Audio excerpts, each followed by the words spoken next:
வணக்கம் நண்பர்களே. பொன்னியின் செல்வன் நாவலுடைய 2ஆம் பாகத்துல 15வது அத்தியாயத்துக்கு நம்ம வந்திருக்கோம். 14வது அத்தியாயத்துல இளவரசி தஞ்சாவூருக்கு வந்துட்டாங்கன்னு பார்த்தோம். அதே சமயத்துல நந்தினிய சந்திச்சு 2 பேருக்கும் நடுல பயங்கரமான பனிப்போர் ஒன்று நடந்து கொண்டிருக்கிறது அப்படிங்கிறதையும் பார்த்தோம். இந்த அத்தியாயத்துல நம்ம சுந்தர சோழ சக்கரவர்த்தியை பார்க்க போறோம்.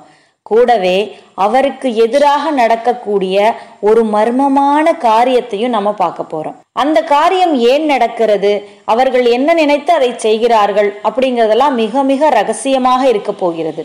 பின்னால வரக்கூடிய அத்தியாயங்கள்ல இதற்கான காரணங்களை நாம புரிஞ்சுக்குவோம். அத்தியாயம் படிக்க ஆரம்பிக்கலாமா? 15ஆம் அத்தியாயம், இரவில் ஒரு துயரக் குரல். சோழ நாட்டில் அக்காலத்தில் ஆடல் பாடல் கலைகள் மிக செழிப்படைந்திருந்தன. நடனமும் நாடகமும் சேர்ந்து வளர்ந்திருந்தன. தஞ்சை நகர் சிறப்பாக நாடக கலைஞர்கள் பலரை தோற்றுவித்தது. அந்த நாளில் வாழ்ந்திருந்த கருவூர் தேவர் என்னும் சிவநேச செல்வர் இஞ்சிசூழ் தஞ்சை நகரை பற்றி பாடல்களில் கூறியிருக்கிறார். மின்னடும் புருவத்து இளமயிலணையார் விலங்கல் செய்ய நாடகசாலை இன்னடம் பயிலும் இஞ்சிசூழ் தஞ்சை என்று அவருடைய பாடல்களில் ஒன்று வர்ணிக்கிறது. தஞ்சை நகரில் நாடகக்கலை ஓங்கி வளர்ந்ததற்கு அறிகுறியாக நாடக சாலைகள் பல இருந்தன. அந்த நாடக சாலைகளில் எல்லாம் மிகச்சிறந்த நாடகசாலை சக்கரவர்த்தியின் அரண்மனைக்குள்ளேயே இருந்தது. புதிய புதிய நாடகங்களை கற்பனை செய்து அமைக்கும் கலைஞர்கள் தஞ்சை நகரில் வாழ்ந்து வந்தனர். அதற்கு முன்னால் எல்லாம் புராண இதிகாச காவியங்களில் உள்ள கதைகளையே நாடகங்களாக அமைத்து நடிப்பது வழக்கம். சில காலமாக தஞ்சை நாடக கலைஞர்கள் வேறொரு துறையில் கவனம் செலுத்தி வெற்றி பெற்றிருந்தார்கள். சரித்திர புகழ்பெற்ற வீரர்களின் வரலாறுகளை அவர்கள் நாடகமாக அமைத்தார்கள். அவர்களுடைய காலத்துக்கு சிறிது முற்பட்டவர்களின் வீரக்கதைகளையும் நாடகங்களாக்கி நடித்தார்கள். அப்படிப்பட்ட வீரர்கள் சோழ வம்சத்தில் பிறந்தவர்களைப் போல் வேறெங்கே உண்டு? ஆகையினால் கரிகால் வளவர், விஜயாலய சோழர், பராந்தகத்தேவர் முதலிய சோழ வம்சத்து மன்னர்களின் சரித்திரங்களை நாடகங்களாக்கி நடித்தார்கள். நவராத்திரி திருநாளில் சக்கரவர்த்தியின் அரண்மனையில் சோழ வம்சத்து மன்னர்களின் வீரசரித்திர நாடகம் 3 நாட்கள் நடைபெற்றன. சித்திர விசித்திரமாக அமைந்த நாடகசாலைக்கு எதிரே அரண்மனை நிலாமுற்றத்தில் ஆயிரக்கணக்கான ஜனங்கள் கூடியிருந்து நாடகங்களை கண்டுகளித்தார்கள். அரண்மனை பெண்டர் அமர்வதற்கு ஒரு தனியான இடம் நீலப்பட்டு விதானத்தின் கீழ் முத்தழைத்த சித்திரத்தூண்களுடன் ஏற்பாடாகியிருந்தது. அதன் கீழ் மகாராணிகளும் இளவரசிகளும் அவர்களுடைய அந்தரங்க தோழிமார்களும் அமர்ந்து நாடகம் பார்த்தார்கள். அப்போதெல்லாம் குந்தவை தேவிக்கு அருகாமையிலேயே நந்தினி வந்து உட்கார்ந்தாள். இது மற்ற பெண்களில் சிலருக்கு பிடிக்கவில்லை என்றாலும் அதனை அவர்கள் மனதிலேயே வைத்துக்கொண்டு பொறுமினார்களே என்று வேறெதுவும் செய்ய முடியவில்லை.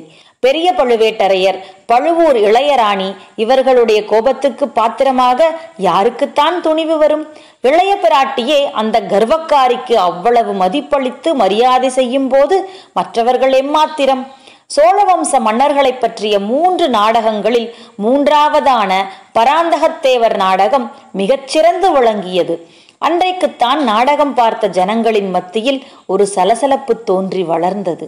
அதுவரை சோழ நாட்டை அரசு புரிந்த சோழ மன்னர் பரம்பரையில் சுந்தர சோழரின் பாட்டனாரான கோப்பரகேசரி பராந்தகர் வீரப்புகழில் சிறந்து விளங்கினார். சுமார் 46 ஆண்டுகள் இவர் ஆட்சி நடத்தினார். அவருடைய காலத்தில் சோழ சாம்ராஜ்யம் விரிந்து பரவியது. ஈழ நாட்டிலிருந்து துங்கபத்ரை நதி வரையில் அவருடைய ஆணை சென்றது. பல போர்கள் நடந்தன. மகத்தான வெற்றி கிடைத்தது. மதுரையும் ஈழமும் கொண்ட கோப்பரகேசரிவர்மர் என்ற பட்டம் பெற்றார். தில்லை சிதம்பரத்தில் சிற்றம்பலத்துக்கு பொன்வேய்ந்து புகழ் பெற்றார். இவருடைய வாழ்க்கையின் இறுதியில் சில தோல்விகள் ஏற்பட்டு ராஜ்யம் சுருங்கியது. ஆனால் இவருடைய வீர புகழ் மட்டும் குன்றவில்லை. வடக்கே இரட்டை மண்டலத்திலிருந்து கடல் போன்ற மாபெரும் சைன்யத்துடன் படையெடுத்து வந்த கண்ணரதேவன் என்னும் அரசனுடன் தக்கோலத்தில் இறுதி போர் நடந்தது. இப்போரில் பராந்தகருடைய மூத்த புதல்வராகிய ராஜாதித்தர் இந்த பரதகண்டம் என்றும் கண்டிராத வீராதி வீரர் படைத்தலைமை வகித்தார். கண்ணரதேவனுடைய சைன்யத்தை முறியடித்து யானை மீதிருந்தபடியே உயிர் துறந்து வீர சொர்க்கம் எய்தினார். அந்த வீரருடைய அம்பு பாய்ந்த சடலத்தை அப்படியே ஊருக்கு எடுத்து வந்தார்கள். அரண்மனையில் கொண்டு சேர்த்தார்கள். பராந்தக சக்கரவர்த்தியும் அவருடைய தேவிமார்களும் நாட்டை பாதுகாப்பதற்காக உயிர் துறந்த வீரப்பெருமகனின் உடலை தங்கள் மத்தியில் போட்டுக்கொண்டு கண்ணீர் பெருக்கினார்கள். திரைக்கு பின்னால் இருந்த அசரீரி வாக்கு, வருந்தற்க வருந்தற்க, இளவரசர் ராஜாதித்தர் இறக்கவில்லை, சோழ நாட்டு மக்கள் ஒவ்வொருவர் உள்ளத்திலும் கோயில் கொண்டு விளங்குகிறார் என்று முழங்கிற்று. இந்த இறுதி காட்சியுடன் நாடகம் முடிவடைந்தது. அந்த தலைமுறைக்கு முந்தைய தலைமுறையில் நடந்த வீர சம்பவங்கள் நிறைந்த இந்த நாடகத்தை ஜனங்கள் பிரமாதமாக ரசித்து மகிழ்ந்தார்கள். சபையோருக்குள்ளே சலசலப்பு ஏற்பட்டதன் காரணம் என்னவென்றால், பராந்தகத்தேவரது காலத்தில் நடந்த பெரும் போர்களில் அவருக்கு 2 சிற்றரசர்கள் அருந்துணையாக இருந்தார்கள். ஒருவர் கொடும்பாளூர் சிற்றரசர், இன்னொருவர் பழுவூர் குறுநில மன்னர். இந்த இருவரும் சோழ வம்சத்தாருடன் உறவுத்தலையினால் பிணைக்கப்பட்டவர்கள், பெண் கொடுத்து பெண் வாங்கியவர்கள். இருவரும் 2 கரங்களைப் போல் பராந்தகருக்கு உதவி வந்தார்கள். யார் வலக்கை யார் இடக்கை என்று சொல்ல முடியாமல் இருந்தது. இருவரையும் தம் 2 கண்களைப் போல பராந்தக சோழர் ஆதரித்து சன்மானித்து வந்தார். 2 கண்களில் எது உயர்வு எது தாழ்வு என்று சொல்ல முடியாதுதானே. இப்போது அதிகாரம் செலுத்தி வந்த பழுவேட்டரையர்களின் பெரிய தந்தை பராந்தகருக்கு உதவி செய்தவர். அவர் பெரிய பழுவேட்டரையர் கண்டன் அமுதனார். ஈழத்தில் உயிர் துறந்த கொடும்பாளூர் சிறியவேளாரின் தந்தைதான், அதாவது வானதியின் பாட்டனார். பராந்தகத்தேவருக்கு துணை புரிந்த கொடும்பாளூர் சிற்றரசர். பராந்தகத்தேவரின் நாடகம் நடத்தியவர்கள் மேற்கூறிய 2 சிற்றரசர்களுக்குள்ளே எவ்வித உயர்வு தாழ்வும் வேற்றுமையும் கற்பியாமல் மிக ஜாக்கிரதையாகவே ஒத்திகை செய்திருந்தார்கள். இருவருடைய வீரப்புகழும் நன்கு வெளியாகும்படி நடித்தார்கள். பராந்தகத்தேவர் அந்த 2 வீரர்களையும் சமமாக சன்மானித்ததை குறிப்பாக எடுத்து காட்டினார்கள். ஆன போதிலும் நாடகம் பார்த்த சபையோர் அத்தகைய சமபாவத்தை கொள்ளவில்லை என்பது சீக்கிரத்திலேயே வெளியாயிற்று. அவர்களில் சிலர் கொடும்பாளூர் கட்சி என்றும் வேறு சிலர் பழுவூர் கட்சி என்றும் தெரிய வந்தது. கொடும்பாளூர் தலைவன் வீரச்செயல் புரிந்ததை நாடக மேடையில் காட்டிய போது சபையில் ஒரு பகுதியார் ஆரவாரம் செய்தார்கள். பழுவூர் வீரன் மேடைக்கு வந்ததும் இன்னும் சிலர் ஆரவாரித்தார்கள். முதலில் இந்த போட்டி சிறிய அளவில் இருந்தது. வர வர பெரிதாகி வளர்ந்தது. நாடகத்தின் நடுவே நாவலோ நாவல் என்னும் சபையோரின் கோஷம் எழுந்து 4 திசைகளிலும் எதிரொலியை கிளப்பியது. இந்த நாட்களில் உற்சாகத்தையும் ஆதரவையும் காட்டுவதற்கு ஜனங்கள் ஜெயகோஷம் செய்வது போல அக்காலத்தில் நாவலோ நாவல் என்று சப்தமிடுவது வழக்கம். சபையில் எழுந்த இந்த போட்டி கோஷங்கள் குந்தவை தேவிக்கு உற்சாகத்தை அளித்தன. கொடும்பாளூர் கட்சியின் கோஷம் வலுக்கும் போது பக்கத்தில் இருந்த கொடும்பாளூர் இளவரசியை தூண்டி, பார்த்தாயா வானதி, உன் கட்சி இப்போது வலுத்து விட்டது என்பாள். கள்ளங்கபடமற்ற வானதியும் அதை குறித்து தன் மகிழ்ச்சியை புலப்படுத்துவாள். பழுவூர் கட்சியாரின் கோஷம் வலுக்கும் போது இளைய பிராட்டி நந்தினியை பார்த்து, ராணி, இப்போது உங்கள் கட்சி பலத்து விட்டது என்பாள். ஆனால் இது நந்தினிக்கு உற்சாகமூட்டவில்லை என்பதை அவள் முகக்குறி புலப்படுத்தியது. இந்த மாதிரி ஒரு போட்டி ஏற்பட்டதும் அதிலே ஜனங்கள் பகிரங்கமாக ஈடுபட்டு கோஷமிடுவதும் இளைய பிராட்டி அதை மேலும் மேலும் தூண்டிவிட்டு வருவதும் அந்த அற்பச் சிறுமி வானதியையும் தன்னையும் ஒரு நிறையில் சமமாக வைத்து பரிகசிப்பதும் நந்தினியின் உள்ளக்கணலை பன்மடங்கு வளர்த்து வந்தது. கோபித்து கொண்டு எழுந்து போய்விடலாமா என்று பல தடவை தோன்றியது. அப்படி செய்தால் அந்த போட்டியை பிரமாதப்படுத்தி தன் தோல்வியை ஒப்புக்கொண்டதாகும் என்று எண்ணி பழுவூர் ராணி பல்லை கடித்து கொண்டு இருந்தாள். இதையெல்லாம் குந்தவை கவனித்து வந்தாள். நந்தினியின் மனோநிலையை கண்ணாடியில் பார்ப்பது போல் அவளுடைய முகத்தோற்றத்திலிருந்து தெரிந்து கொண்டு வந்தாள். ஆனால் வேறொரு விஷயம் இளைய பிராட்டிக்கு தெரியாத மர்மமாயிருந்தது. போரில் பாண்டிய மன்னன் தோல்வியடைந்தது. அவன் இலங்கை மன்னனிடம் சென்று சரணாகதி அடைந்தது. இலங்கை மன்னனிடம் உதவி பெறாமல் மணிமகுடத்தையும் ரத்னஹாரத்தையும் அங்கேயே விட்டுவிட்டு சேரநாட்டுக்கு ஓடியது முதலியவற்றை நாடகத்தில் காட்டிய போது சபையோர் அனைவருமே அளவில்லாத உற்சாகத்தை காட்டினார்கள். ஆனால் நந்தினியின் முகம் மட்டும் அப்போதெல்லாம் மிக்க மனவேதனையை பிரதிபலித்தது. இதன் காரணம் என்ன என்பது பற்றி இளைய பிராட்டி வியப்புற்றாள். கொஞ்சம் பேச்சு கொடுத்து பார்க்கலாம் என்று எண்ணி, சக்கரவர்த்தியும் நம்முடன் இருந்து இந்த அருமையான நாடகத்தை பார்க்க முடியாமல் போயிற்றே, பாட்டனார் சாதித்த இக்காரியங்களை இவரும் தம் காலத்தில் சாதித்திருக்கிறார் அல்லவா, அப்பாவுக்கு மட்டும் உடம்பு குணமானால் என்றாள். தானே உடம்பு குணமாகி விடுகிறது. அவருடைய செல்வ புதல்வியும் இங்கு வந்து விட்டீர்கள். இலங்கையிலிருந்து மூலிகையும் சீக்கிரம் வந்துவிட்டால் சக்கரவர்த்திக்கு நிச்சயம் குணமாகிவிடும் என்றாள் நந்தினி. இலங்கையிலிருந்து மூலிகை வருகிறதா? அது என்ன என்றாள் குந்தவை. தெரியாதவரை போல கேட்கிறீர்களே. இலங்கையிலிருந்து மூலிகை கொண்டு வர பழையாறை வைத்தியர் ஆள் அனுப்பி இருக்கிறாராமே. தாங்கள் தான் ஆள் கொடுத்து உதவினீர்கள் என்று கேள்விப்பட்டேனே, அது பொய்யா? குந்தவை பல்லினால் உதட்டை கடித்து கொண்டாள். பார்ப்பதற்கு முல்லை மொக்கை போல பல்வரிசை அழகா இருந்தாலும் கடிக்கப்பட்ட உதடுகளுக்கு வலிக்கத்தான் செய்தது. நல்ல வேளையாக நாவலோ நாவல் என்னும் பெருங்கோஷம் அச்சமயம் எழுந்தபடியால் அந்த பேச்சு அத்துடன் தடைப்பட்டது. சுந்தர சோழரின் வன்மையும் வனப்பும் ஆயுளும் அரசும் வாழ்கவென வாழ்த்திவிட்டு நாடகம் முடிவடைந்தது. சபையோர் கலைந்து குதூகல ஆனந்தத்தினால் ஆடிக்கொண்டு தத்தம் வீடு சென்றார்கள். சிற்றரசர்களின் தேவிமார்களும் அவர்களுடைய பரிவாரங்களும் சென்றார்கள். பின்னர் சக்கரவர்த்தினி வானமாதேவியும் மற்றும் உள்ள அரண்மனை பெண்டிரும் சோழர் குல தெய்வமான துர்க்கையம்மன் ஆலயத்துக்கு புறப்பட்டார்கள். சுந்தர சோழர் உடல் நலம் எய்தும்படி மலையமானின் புதல்வி பல நோன்புகள் நோற்று வந்தார். துர்க்கையம்மன் கோயிலுக்கு அடிக்கடி சென்று அவர் பிரார்த்தனை செலுத்துவது உண்டு. நவராத்திரி 9 நாள் ராத்திரியும் துர்க்கையம்மனுக்கு விசேஷ பூஜைகள் நடந்தன. சக்கரவர்த்தியின் சுகத்தை கோரி பலிகளிடப்பட்டன.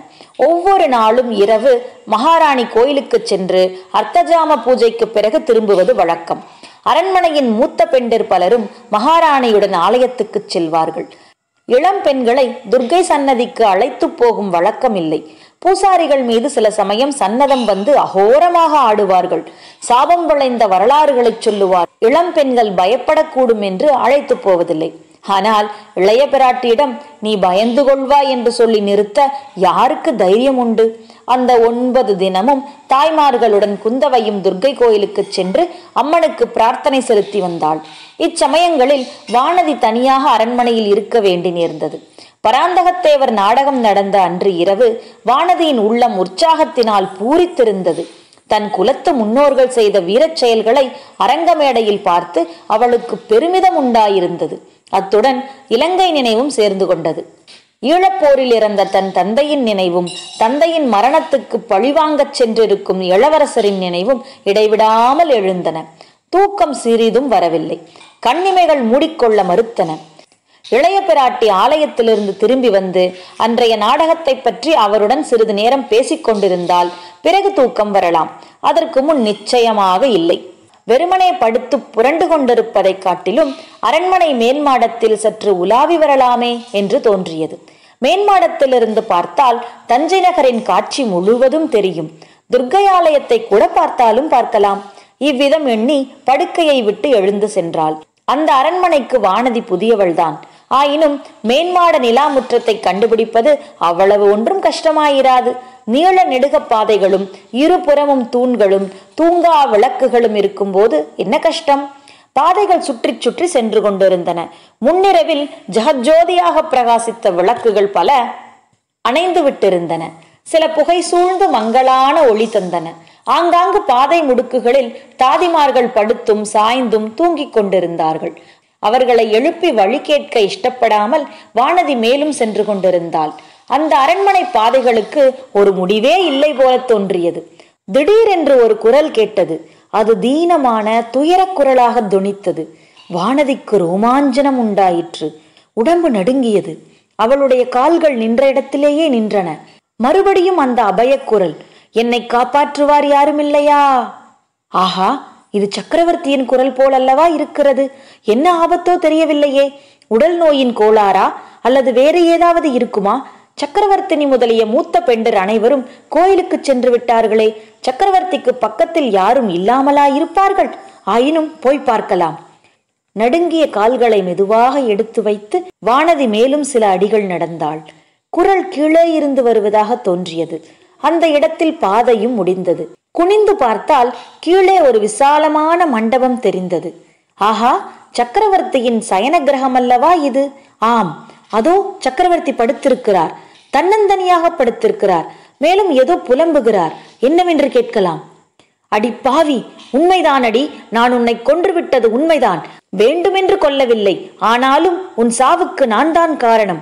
அதற்கு என்ன செய்ய சொல்கிறாய்? வருஷம் 25 ஆகிறது, இன்னமும் என்னை விடாமல் சுற்றுகிறாயே. உன் ஆத்மாவுக்கு சாந்தி என்பதே கிடையாதா?